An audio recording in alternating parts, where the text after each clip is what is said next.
Ms. McPhail will be using the H67 sickle scaler to remove deposits from the facial surface of number 9. Since she is a right-handed clinician, she has positioned herself at the 9 o'clock to scale the mesial or the surface towards her, and she'll move to the 12 o'clock when she is to scale the distal of number 9 or the surface away from her. So we'll begin at the midline of the tooth and select the correct angulation of the instrument to scale the mesial surfaces of number 9. This is done by positioning the lower shank parallel to the tooth with the face to tooth angulation being 70 to 80 degrees. You're going to aim the tip towards the mesial surface of the tooth and angle the cutting edge slightly into the tooth, meaning away from the tissues, so as to avoid trauma or unintentional curettage. Ms. McPhail will hold her instrument with a modified pen grasp and establish a correct and secure fulcrum.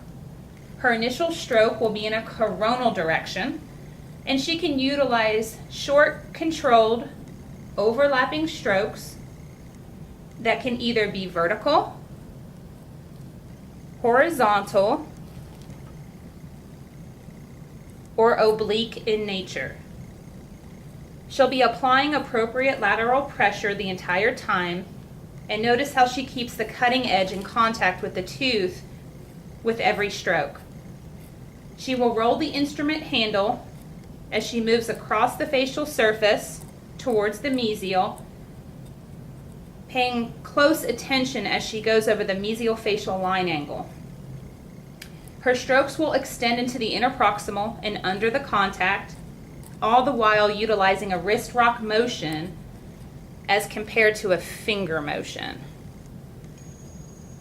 So we don't want to move your fingers, we want to have a wrist rock. Once the mesial surface is completed, she will reposition her instrument by rolling the tip to aim towards the distal of the tooth. She will also reposition her chair to scale a surface away from her as she's working on the distal of number 9. She will begin at the midline of the tooth, just like we did for the mesial. We will again select the correct angulation of the instrument. Once that is established, the initial stroke will be in a coronal direction, and she is again utilizing short, controlled, overlapping strokes that again are either vertical, horizontal, or oblique, applying lateral pressure the whole time and keeping the cutting edge in contact with the tooth.